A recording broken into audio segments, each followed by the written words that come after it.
Welcome to this conversation, the Morning Tea Marketing Missus, where we get together with ideas and tips and techniques on a whole range of subjects to help small business owners, sole traders and entrepreneurs get successful, get seen online, and be healthy in their business. Talking about health, that's what we've been talking about this month, is all about self-care. And we have our usual contributors. I'm trying to think of the word, there's a word when you say that usual something like it's the regular? regular Culprits. Culprits. Yeah, that works. We have Narelle Gaddy, who's the accessibility auditor, Jan Roche, whose business is BizConnect Web Designs and Over 50s Health. Kate Smith is Rove Creative, and Kate Smith's a graphic artist, and I am Janine Vosper. My business is Speech Perfect, and I help people stand up and step out. And Kate, you are the last one sharing this month on how we can build self-care into our lives. So yes, take it away, Kate. Thanks, guys. Very close to my heart too. And I want to talk about something that Jan, you touched on a little bit in that mental well-being. I want to talk about meditation. And before everyone tunes out, I'm going to make it really easy, and I'm going to tell you about it in a way that's a bit different to what you think maybe. So try to stay tuned. If you have any curiosity, hang around. So I was on a podcast called the Pandora's Awareness Podcast. And so I'm on Asha, the host's mailing list. And one day I received this email and it said, "You are here for the feeling, nothing else. So make sure that you are feeling your best." And that really hit me. You're here for the feeling and nothing else. We want the success in business. We want the money so we can buy the boat and the car and the whatever else we're thinking of. But why do we want those things? We want them because they're going to make us feel a certain way. There's nothing else than that. So there's nothing that exists, nothing that we could want except the feeling. So if we look at that, when do we feel? Is it in the future? Is it in the past? The only time we can actually feel is right now. Yeah. So this is why I love meditation, because it takes you into the present moment. And I meditate each morning for about 20 minutes, and it's a visualization. I'll talk a bit more about that. But I also have 3 times a day an alarm that goes off that just tells me to breathe and practice presence. And I do a breathing technique that's 4 seconds breathing in. I think it's 12 seconds holding that breath in, so at the top of the breath. And you can make the seconds as long or short as you like. So, and then 8 seconds breathing out.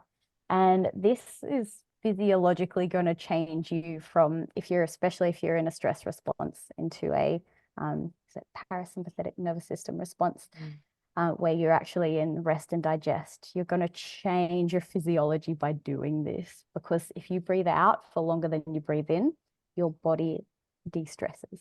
It's almost impossible not to. So 3 times a day, I do that. Sometimes I'm in a meeting and I press snooze and it doesn't happen. But because it's there, almost probably 2 times a day at least, I get to do it. And that makes a massive difference. And I just kind of breathe and I look around and I ground myself in this moment. And sometimes I'll think about something that makes me happy. And that feels fantastic. And then I come back very refreshed to whatever I'm doing. It's this present moment that we need to take advantage of. And the meditation I do in the morning is excellent for this. So I sit, and it's a Tony Robbins visualization. If you look up Tony Robbins priming, you're going to find this. First, you sit there and you think of 3 things you can be grateful for. And you do it viscerally. You're not just thinking about them. You're putting that feeling in your body. You're pretending like you're there. You breathe like that. You think about how you felt. Were you hot, cold? Were you running? Were you still? How were you in that moment? And you really embody that feeling. So those 3 moments you can feel grateful for. Then they go through a kind of an energy channeling. So you just kind of breathe in and feel like you're sort of charging up, and then breathe out. Do that for a bit, and then you kind of send that to people you love in your life, which is just a nice feeling. Nice. The third thing is visualization of the things you want to achieve and practicing joy around that, because you want to feel the joy that you're going to have, or the feeling of accomplishment, or the peace, or whatever it is, whatever emotion you want to extract from that goal. You're going to feel that emotion in the moment. So you kind of put that into your body whilst you think about this goal, and you visualize that. And it's amazing what that can do for your confidence in achieving a goal. It's really made me hit some things, because you're thinking about it every single day. So you're so much more likely to put in place measures that get you to that goal. That's a beautiful one. And then he finishes with just a few moments. He's like, think of a moment when you laughed, or a moment that was so exciting, or a moment you were proud of yourself. And you kind of bring to mind all these moments, and you'll be surprised just how good you feel after this little visualization. And it takes like 15 or 20 minutes. And that's how I start my day every day. And honestly, I can never go back. But that sounds like a lot to some people, I'm sure. Are you ladies meditators? Anyone in the room? I do it visually, but not necessarily sit still. I used to do it a lot, and that more that creative visual. I had a numerology reading the other day, and yes, we need to step into our goddess a little bit more. And that's what I'm here to do in the next period of time. So yes, that's something. I'm glad you reminded me, because that's very topical now. That's relevant. I just want to draw attention to, Kate, when you said we need to step into our feeling, you went like that. Oh, did I? And then you went like what is that. this? I didn't even notice. Do these mean something? Well, no, it's just feeling. You just, it wasn't just that you were saying it. You actually had to feel it by grabbing onto your hands. It jumped out to me, but that's the sort of stuff I observe. Gotcha. I'm doing it unconsciously. That's great. But see, for me, I can't meditate. I've never, if I can get out and I can walk, and just walking. And for me, it used to be walking out bush at home, you know, when I get in trouble from mum and dad, I'd go up the paddock. I did accidentally one time I ended up in the bull paddock, but I learned not to do that. Yep. Yeah, there was one cranky bull there, but you know, you don't go near them, but you know, we weren't allowed there anyway. But I just find, for me, I just go walking. And when I walk, it just gets rid of the aggro. It gets rid of and I'll be listening to a book, or, you know, and I'm really just want to say, I'll put on some really, like, some bit of Chopin or Beethoven or Tchaikovsky, or doesn't matter what it is, but it's calming. And then I love, go. And then I swap to something that's more happy. Doesn't matter what it is, you know, it's your preference in music. You know, it could be a bit of, because I love country music, I absolutely love it. Or I love the only music I don't like is the full-on heavy opera and rap. Can't deal with those two, but I'll swap to anything. You know, even sticky music. And then I'll go around singing it. What sort of music? Ages. I call it sticky music. There was a song put out back in the 70s by a bloke called George Baker called Ula Paloma Blanca, which is basically about soaring above the sky and everything else. But they call it sticky music. You can't get it out of your brain. Oh, really? Because it sticks sticky with music. Sticky music. Yeah. Or like that Mickey, you know, oh, Mickey, you're so fine. And you can't get rid of it out of your brain. Or if you go to Disneyland and it's a small world. Oh God, no, the world. Sorry, ladies. But what it does is, it sounds funny, but you know what? It gets your mind off whatever was upsetting you. It gets you some perspective. Yeah. You're breathing, because I'm out walking, I'm breathing. And I'm breathing a bit heavier, or whatever I'm doing. And, you know, obviously I'm with a guide dog, so I'm having to monitor for other dogs and everything else as well. But that's my meditation. I can never just sit.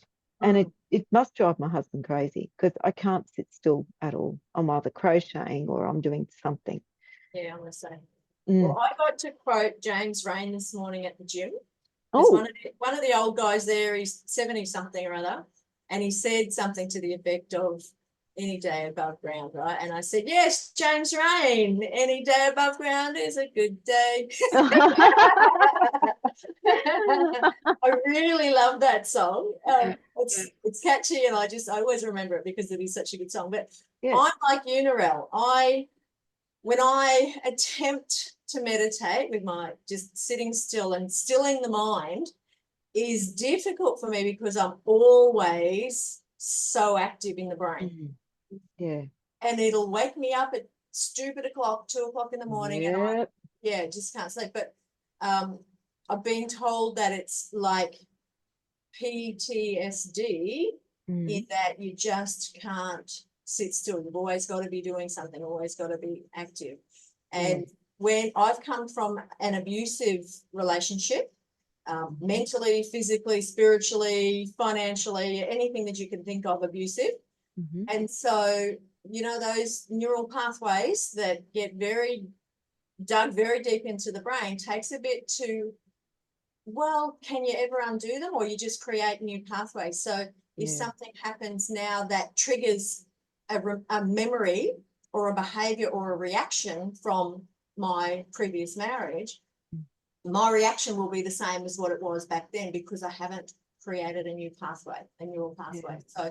So when Pat and I were first together and we went on a holiday down to, I think, Byron Bay or somewhere, and he was lounging by the pool with a beer and he was chilling out, and I'm sitting on the edge of the pool, on the edge of the chair with tapping my leg because I just couldn't sit still. I'm so much better now, but that's, it's very difficult for me to sit still and to still the mind. So as much as I, you know, attempt to slow it down and, you know, the breathing and the visualization is fantastic. I've done quite a bit of that with, you know, leading up to a GP actually taught me that and taught me how to, you know, visualize. And I know the smell of the liniment, the feel of the chalk on my hands, the cold bar, the focus on the bar, the feeling of it on my back when I'm going to do a squat, and feeling and hearing everything that goes on through that movement, through to completion of the lift, right through to standing on the platform receiving my medal. Woo! Celebrating all of that. Yeah. So that is fantastic, that stuff. So I can do that, but stilling the mind, that's a little tougher for me. I'm so happy you guys have said that, because that leads me perfectly into my next point. You don't still the mind, do you? It's not about being able to still your mind. It's literally it might be the wrong terminology, but for me to be able to just focus and be in the moment is probably more on I'm thinking. I know what you mean. And it's not like we don't meditate so that we achieve that. It's the point, you know, maybe we're working towards that, but I wander in my mind constantly every single day, and I've been meditating for years. Oh, there you go. Okay. It's not about clearing your mind and being perfect. Maybe that's your goal, but the point is to sit there and have that intention. And maybe you do it for 10 seconds and then your mind wanders and you bring it back. You do it for another 10 seconds. Maybe you get 15 seconds this time. Yeah. I think we're all so caught up in the perfectionism of everything in life that we think we have to do that with meditation. And it's not about that at all. It's about the intention of being with yourself and being in the moment. And we fail constantly. I do it constantly. But the point is training. And you said about those neural pathways that you're trying to reforge. This is how you do it. If you don't practice, you don't get the reps in, then it's never gonna, it'll happen eventually. You'll rewire something. That's kind of the nature of things. But meditation's kind of a fast track to those kind of rewirings, and visualization is an amazing tool for this as well, because that is what, if you do the same visualization every day, you will solidify those neural pathways. And sometimes you can't get rid of old pathways. They might just be there forever. But if you make another one stronger than that one's going to dominate. And then you're going to get this celebration on the podium after lifting the biggest weights instead of trauma. Yeah. And I think how I picture it is, you know, how cattle, horses, whatever, when they every day walking the same path, they create like the grass can grow, and there's this path. That's how I picture it, is that if they create a new path to a different waterhole or whatever, then the grass eventually grows over the old It will path. grow That's over. how I picture That's a what great, That's that's a absolutely- beautiful analogy. I love Yeah. I'm hoping that one day that'll happen. that. It'll happen. Just one of the things with meditation, you don't have to do it for 20 minutes. Kate's been doing it for a No. while, so you can Mm. just do it for 5 minutes. Just set it for 5 minutes. But what I was told with meditation years ago is you'll get thoughts in 100% of the time. You Mhm. get thoughts in, and it's to Oh. say, "Oh, thank you for reminding me. I've got to get the washing out." Mm. Focus back on the thing, and it's to say thank you to. So it's acknowledging the thought, but not being hooked on it and getting Correct. back to Yes, Yeah. exactly. Yeah, yeah. And once you're conscious of those thoughts coming in and out, you're going to notice some really interesting things about yourself. Yeah. Maybe it is that the laundry comes up every single time and you're like, I've got to do something about this laundry situation because it's running my brain. So, and Absolutely. there's going to be things a bit more serious than that that's going to Yeah. come up that, you know, are seriously hindering your self-esteem. So yeah, it's lovely to just be able to pay attention. And yeah, it might suck for a while because you're like, God, I really think that horrible Really thought all bad the if you're time. staying on track Yeah, then. yeah. But it gives you an awareness, which Yeah. is what we're going for. And 5 minutes, not even 5 minutes. Start with a minute. Yeah. Sit down and set a timer for Because 1 a minute. minute takes a long time when you Yeah, it's a long time when you're starting out. You don't necessarily have to close your eyes. You can just look at a candle. I prefer that. Oh, I yeah. actually stare at a candle flame. Mm. And Nice. that's for me is better than the closing the eyes. So find Yeah. something. reminds me of looking at the campfire. I really like that. Yeah, well, you're Yeah, basically nice. meditating when you're just sitting there quietly and looking Oh, yeah. Yeah. at the campfire, no conversation. I just want to say something about the visualization. They did a test, I'll call that the word I'm thinking of, that they had basketballers who didn't practice and didn't visualize. Basketballers who visualized, basketballers who practiced shooting goals, and basketballers who practiced shooting goals and visualized. Right. The basketballers that visualized and the ones that visualized and practiced had the same results. Ah. Heard lots of studies like this. It's Yeah. crazy. Yeah. Yeah. Yeah, so there is the power of it, and I think it's a good reminder for all of us as well. Is to it's not just for the people listening, but it's a reminder for us. Now, before we sign off, Kate, you got something to tell us? Yes. Speaking of health and wellness care and self-care, Narelle brought up something earlier in the month about saving your time and being really conscious about how you spend your time and whether that overstretches you or if it's serving you in the best way that it can. And I've had to make the decision to no longer have these conversations with the morning tea marketing missus. I'm just a bit too busy and I don't half the time even get the chance to post the videos, which is terrible. you know Luckily, the what- ladies post them for me. Yeah, but what's lovely about that, Kate, and I've said it to you before, is it's lovely watching the way your business grow. And it's been, you know, but having you here and what you've contributed in the last year has been fantastic. It's just the things that you say and having a different perspective is so important. And each of us has a very different perspective. We come from quite different backgrounds and knowledge. And Kate, yeah, we're going to miss you, but we'll still see you around. You can't get rid of it. Yeah. No, you can't get rid of me either. Yeah, but Kate, thank you. Thanks for being part of the original, being part of the Morning Tea Marketing Missus and contributing everything you've contributed. And now we get to sit back and watch you just fly. Thank you, Narelle. Yeah, that's And good. Jan and Janine, and honestly, for all the insights, I've learned so much from all of our conversations together. It's been incredible. Thank And you one so last much. thing I want to bring up. When we first started, I remember because Kate said, "Oh, I don't know whether I can wing these things." Did not think I could do it. Kate just does it. We all just wing it. Mhm. And, you know, what a long way we've come. Yeah, well done. And good on you for making the decision, Yeah. because it would have been a lot of chewing and throwing in the head. Yeah. There was, for sure. Came up in my meditation. Yeah. Did. Yep. Oh, that's it. That's it. You're out. So stay tuned. And also, if anyone wants to put their hand up to be part of the Morning Tea Marketing Missus, we've got a position vacant. Yeah. now. Yeah, definitely. Yeah, Good one. love it. very good. Oh, Mm. that's excellent. So that is another episode, another conversation with the Morning Tea Marketing Misses, and we're going to miss that expertise of Kate. But look forward to see who will be joining us, because it's always great to have different insights from people. I've learned so much from Kate over the last year and a bit. So it's been wonderful. Yeah.